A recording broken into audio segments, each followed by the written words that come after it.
So this is my ingredients. This is of course fried dry fish, onion, garlic, mini tomato,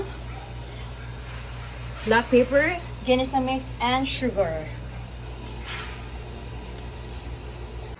Okay, oops. So I use the oil that I fried the dried fried fish. So I put first the onion,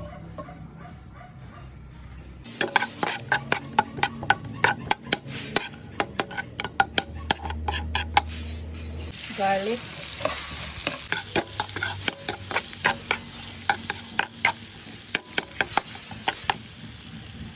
fresh tomato, lots of tomato, guys.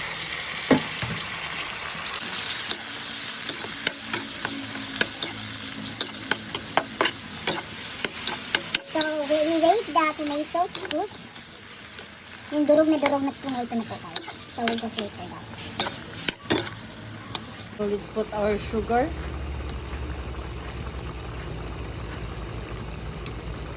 black pepper, Guinness mix, and mix.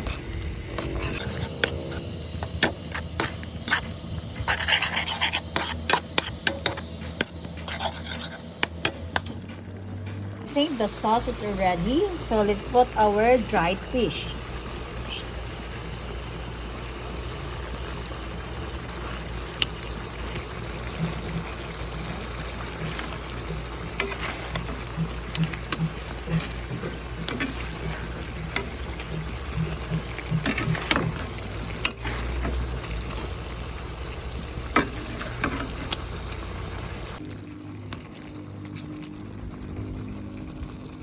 So, yummy!